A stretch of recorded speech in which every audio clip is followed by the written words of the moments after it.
15 अगस्त 1947 की सुबह भारत आज़ाद था। पूरा देश जश्न में डूब गया था और गांव-गांव में तिरंगे को फहराकर लोग जश्न मना रहे थे। पर देश में कुछ जगह ऐसी भी थी जो गुलामी की जंजीरों में जकड़ी हुई थी, जहां पर ना तो अंग्रेजों का शासन था और ना ही पुर्तगालियों का। वहां पर शासन था फ्रेंचों का। यह जगह थी पौंडीचेरी और पश्चिम बंगाल में चंदन नगर। पर भारत की आज़ादी के साथ ही यहाँ पर भी आज़ादी की चिंगारी सुलग रही थी।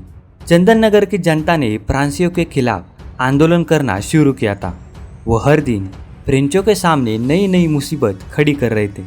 आखिरकार थक हार कर साल 1950 में फ्रांसीसियों ने चंदन नगर को भारत को सौंपने का फैसला किया, लेकिन इसके साथ ही उन्होंने ये भी कहा कि वो पौंडीचेरी की आज़ादी पर कोई भी बात नहीं करेंगे। पर इसके 4 साल बाद फ्रांसीसियों ने पौंडीचेरी को भारत सरकार के हवाले किया। लेकिन आखिर ऐसा क्या हुआ था जिसकी वजह से फ्रांसीसियों ने पौंडीचेरी को छोड़ने का निर्णय लिया था, और आखिर क्यों फ्रांस ने जाते जाते पौंडीचेरी को 4 भागों में विभाजित किया था? क्या है इसके पीछे की पूरी कहानी, जानेंगे इस वीडियो के माध्यम से।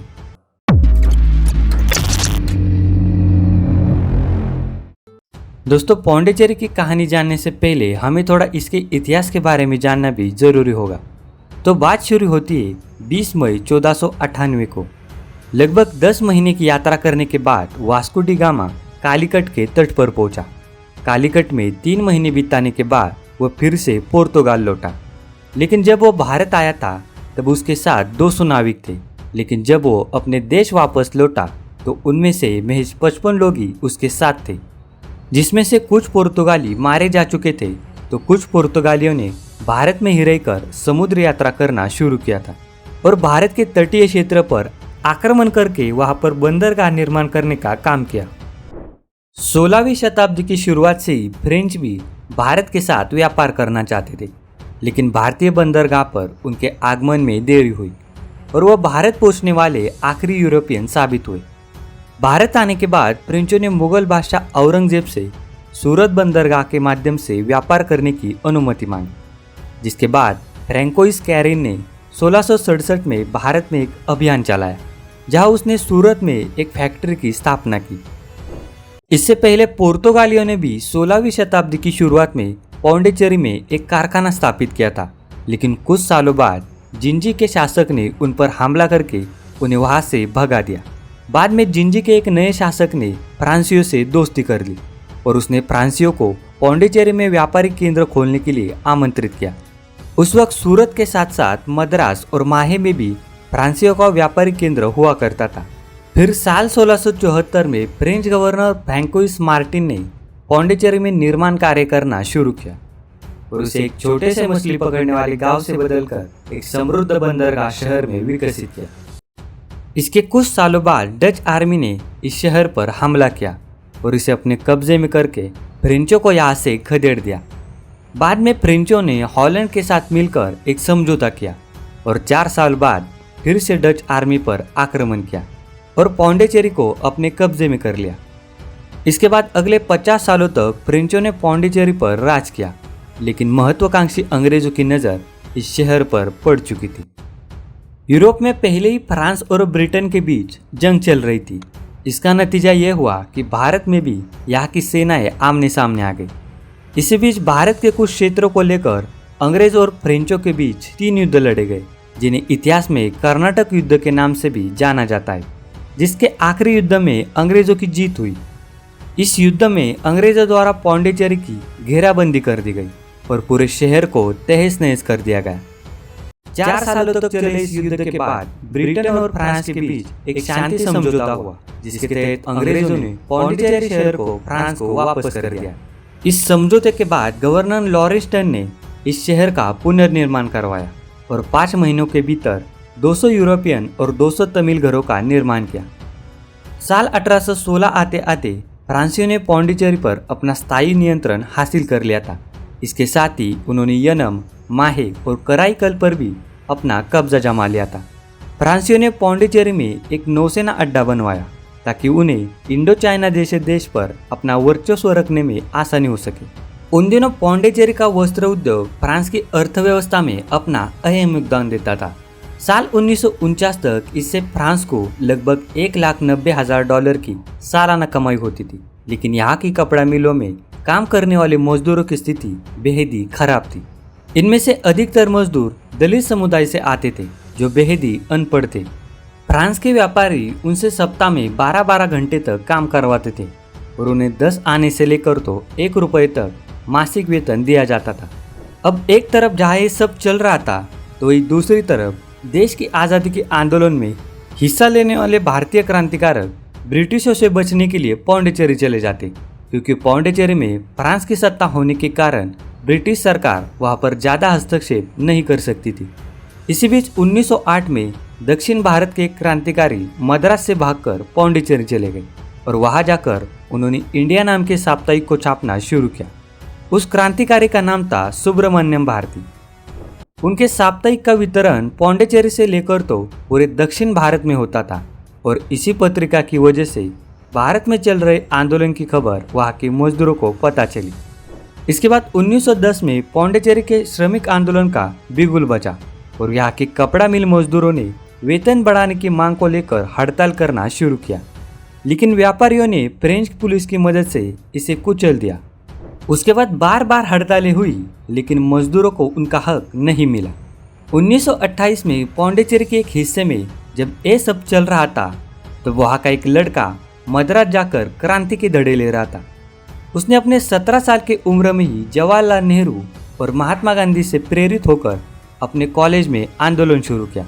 इस लड़के का नाम था वरादाजुलू सुबैया। सुबैया का आंदोलन 3 महीने तक चला और आंदोलन खत्म होते ही उसे कॉलेज से निकाल दिया गया। कॉलेज से निकलते ही सुबैया पूर्ण रूप से आंदोलन में उतर गए और 14 फरवरी 1935 को उन्होंने मजदूरों के हक के लिए एक हड़ताल का आयोजन किया। उन्होंने मांग रखी कि मजदूरों के लिए काम के घंटे 10 किए जाए और दिन का वेतन 3 आने से बढ़ाकर 6 आने तक किया जाए। यह एक जबरदस्त आंदोलन था। 84 दिनों तक चले इस हड़ताल के बाद आखिरकार मजदूरों की मांगे मान ली गई और आंदोलन सफल रहा। इस आंदोलन का पूरा क्रेडिट सुबैया को गया। अब वी सुबैया पौंडीचेरी के सबसे बड़े नेता बन चुके थे। वहाँ की जनता उनके इशारों पर कुछ भी करने के लिए तैयार थी। अब उनकी नज़र पौंडीचेरी को आज़ादी दिलाने पर थी। 14 अप्रैल 1938 को फ्रांस में सत्ता परिवर्तन हुआ और इधर भारत में सुबैया सहित मजदूरों के सभी बड़े नेताओं को गिरफ्तार किया गया। अगले 4 सालों तक वी सुबैया जेल में ही रहे और जेल से बाहर आने के बाद उन्होंने पौंडीचेरी में कम्युनिस्ट पार्टी का गठन किया। लेकिन द्वितीय विश्व युद्ध के कारण फ्रांस पौंडीचेरी में कोई भी बड़ी जोखिम नहीं उठाना चाहता था, इसलिए उन्होंने साल 1944 में सुबैया को पौंडीचेरी से निष्कासित कर दिया और युद्ध खत्म होने तक उन्हें पौंडीचेरी में आने के लिए बैन किया गया। द्वितीय विश्व युद्ध खत्म होती सुबैया फिर से पौंडीचेरी आए और इस बार उन्होंने बड़ा आंदोलन शुरू किया। 1946 में उन्होंने पौंडीचेरी के हर दल हर संगठन के नेताओं को बुलाया और सभी ने मिलकर एक संयुक्त मोर्चे का गठन किया। साथ ही घोषणा कर दी कि पौंडीचेरी में अब फ्रांस की गुलामी नहीं स्वीकारी जाएगी। 15 अगस्त 1947 को भारत आज़ाद हुआ और पौंडीचेरी में भी आज़ादी को लेकर आंदोलन तेज हो गया। साल 1950 आते आते यहाँ का माहौल इतना खराब हो गया कि फ्रेंच गवर्नर ने पुलिस को रास्तों पर उतारा और कम्युनिस्ट पार्टी के सभी नेताओं को गिरफ्तार किया गया। इसके साथ सुबैया के घर को और कम्युनिस्ट पार्टी के कार्यालय को जला दिया गया, लेकिन सुबैया जैसे तैसे करके वहां से भाग निकले। उधर इसी समय बंगाल के चंदन नगर में भी फ्रांसीसी की वापसी तय हो चुकी थी। 2 मई 1950 को चंदन नगर का विलय भारत में कराया गया। इसके बाद सुबैया के नेतृत्व में संयुक्त मोर्चे ने आज़ादी के लिए बड़े प्रदर्शन शुरू किए। उन्होंने अपने आंदोलन को पौंडीचेरी के हर एक गांव तक फैलाया और कई पूर्व सैनिकों की देखरेख में पौंडीचेरी की सीमा पर लोगों को ट्रेनिंग देना शुरू किया। इसके बाद 7 अप्रैल 1954 को कम्युनिस्ट पार्टी ने डायरेक्ट एक्शन की घोषणा कर दी। इसी दिन कम्युनिस्ट पार्टी के लोगों ने फ्रांस से कुछ भागों को अपने कब्जे में कर लिया और वहाँ के पुलिस वालों को हथियार डालने पर मजबूर किया। इसी के चलते पौंडीचेरी में पहली बार भारतीय राष्ट्रीय ध्वज फहराया गया। अब इस बार फ्रांस ने वियतनाम से लौटी आर्मी को मैदान में उतारा और पौंडीचेरी की सड़कें सैनिकों से भर गई। इधर प्रधानमंत्री जवाहरलाल नेहरू भी फ्रांस पर दबाव बना रहे थे।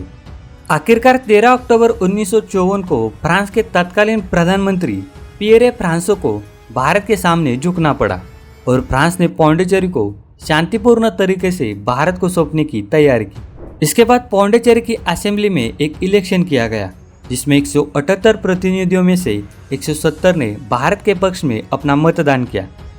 1 नवंबर 1954 को पौंडीचेरी, येनम, माहे और कराईकल का भारत में विलय किया गया। फिर 28 मई 1956 को भारत और फ्रांस के बीच एक ट्रीटी साइन हुई।